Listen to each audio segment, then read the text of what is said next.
Jadi kita akan belajar objek ketiga dari Microsoft Access. Dulu saya sudah tuliskan ada sekian objek yang akan kita pelajari. Sekarang kita sampai ke objek yang ketiga, yaitu form atau formulir. Jadi kalau mau kalian sambungkan mulai dari Word, kemudian Excel kemarin, dan sekarang Access, itu ada pembahasan tentang form atau formulir. Kenapa? Karena ada unsur inputan, ya kan, menginput data, menginput sesuatu, mengisikan sesuatu, memilih sesuatu, ya, yang sesuai dengan kebutuhan, sesuai dengan data. Maka salah satu cara untuk memudahkan user itu bisa menginputkan datanya itu adalah dengan menggunakan formulir.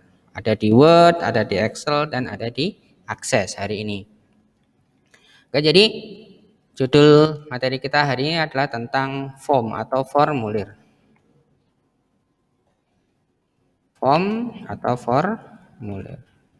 Jadi form atau formulir ini, kalau kemarin kita belajar di Word dan di Excel itu kan tampilannya nempel ke jendela kerja. Jendela kerja Word, jendela kerja Excel gitu kan. Oh, kalau Excel melayang ya, tampilannya melayang. Nah, di form Access ini juga tampilan GUI-nya, jadi form itu adalah sebuah GUI ya, sebuah GUI. Apa itu? Graphic User Interface. Ya. Atau tampilan antarmuka yang didesain untuk perantara user dengan perantara user dalam melakukan ya, kemarin apa? CRUD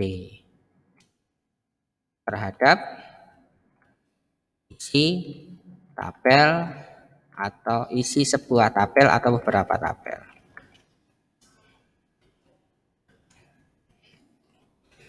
Jadi nanti kita akan mendesain ada sebuah tampilan yang nanti bisa kita custom ya. Itu bedanya dengan Excel. Sama-sama melayang. Melayang itu artinya tidak nempel. Kalau Word kan nempel ya formnya, sedangkan Excel sudah melayang tampilannya. Sekarang kita ngomong form di dalam Access. Itu selain melayang, dia juga bisa kita custom secara tampilan nanti. Oke, kita lihat di soal bab ke-6 ya, formulir bagian pertama. Yang pertama, Anda diminta untuk mendesain sebuah formulir atau form yang gunanya adalah untuk memanajemen data kasir. Perhatikan, data kasir disimpan ke dalam tabel kasir. Pada saat data ini semakin besar, maka semuanya akan terlihat kalau saya membuka tabel kasir. Kalau saya perlu menambah data kasir ya biasakan nanti Anda mengisi di bawah sini ya kan. Tapi kalau datanya sudah banyak, Anda harus nyekrol dulu kan sampai ke posisi paling bawah untuk menambahkan data. Untuk melakukan editing berarti hal pertama atau langkah pertama yang harus dilakukan itu adalah mencari data mana yang mau diedit, tentukan dulu. Berarti terdapat atau dilakukan proses pencarian. Ini akan sangat menyulitkan kalau datanya sudah banyak, sudah besar. Anda bisa menggunakan fasilitas search yang ada di bawah sini. Misalkan saya mencari nama Nur Hadi. Nah, itu kan ketemu ya. Persoalannya nanti muncul saat nama Nur Hadi itu tidak berada di posisi K006 saja, tetapi ada di beberapa lokasi. Karena nama orangnya mungkin sama, tapi orangnya berbeda. Nah, itu nanti harus dilakukan pencarian satu persatu. Mana yang akan diedit. Demikian juga kalau mau dihapus. Nah, dengan bantuan formulir nanti, satu keuntungannya, ya. Jadi, keuntungan menggunakan formulir. Yang pertama, kita lihat secara tampilan datanya. Jadi, data dapat ditampilkan satu persatu sehingga apa? Tidak membingungkan. Beda dengan tabel ya. Kalau Anda melihat tabel, data kan dimunculkan secara keseluruhan. Misalkan kolomnya ada sekian, ya dimunculkan semuanya. Kolomnya ada 50, ya dimunculkan semuanya, gitu kan? Kemudian kalau barisnya ada 1000, ya dimunculkan juga semuanya.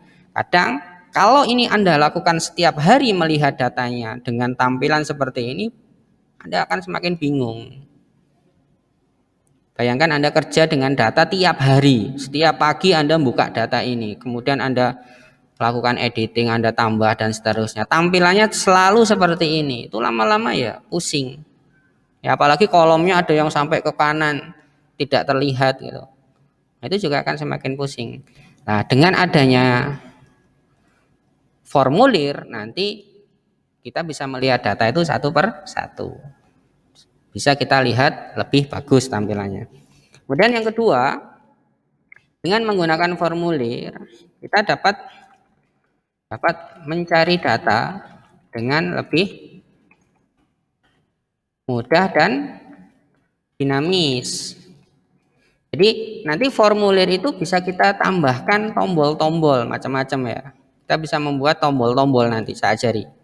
Ya, tombol-tombol tampilan yang bisa memudahkan kita untuk melakukan proses pencarian data. Kemudian yang berikutnya dapat digunakan untuk mengolah data dari beberapa tabel sekaligus. Nah, jadi pada saat saya harus melakukan proses, terakhir kemarin materi saya ceritakan. Kalau kita melakukan penjualan barang, maka pada saat data barang itu berhasil dijual, disimpan datanya, stok barang harus berkurang otomatis. Stok barang ada di tabel barang. Ada di sini stoknya. Sedangkan transaksi penjualan ada di tabel penjualan. Ya kan di sini. Pada saat saya berhadapan dengan tabel penjualan, saya kan tidak berhadapan dengan tabel barang.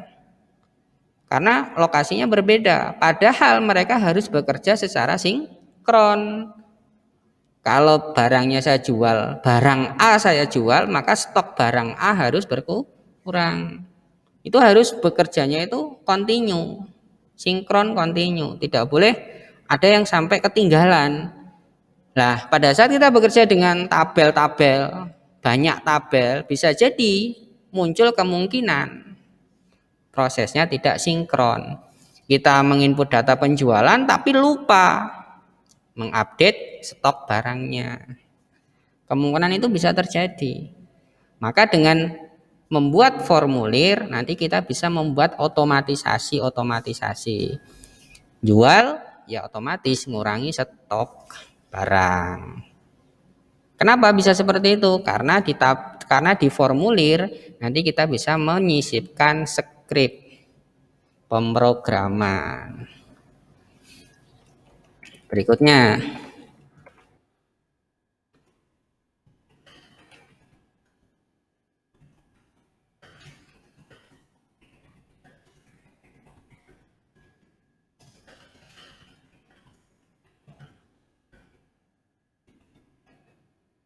nah ini tabel tidak bisa kita sisipi skrip, query bisa kita sisipi skrip, tetapi tampilannya kan masih mirip tabel juga ya kan. Dan skripnya pun juga skrip-skrip untuk pengolahan kolom tabel. Bagaimana kalau skrip-skrip yang tidak tentang pengolahan kolom tabel, skrip-skrip yang lain? Itu tidak bisa kita sisipkan ke dalam query. Nah, dengan hadirnya form kita bisa lebih leluasa, maksudnya gitu, bermain dengan skrip. Nah, fungsi dari skrip adalah untuk menambah kemampuan form. Form yang asalnya standar saja nanti bisa kita buat lebih powerful. Ya, itu.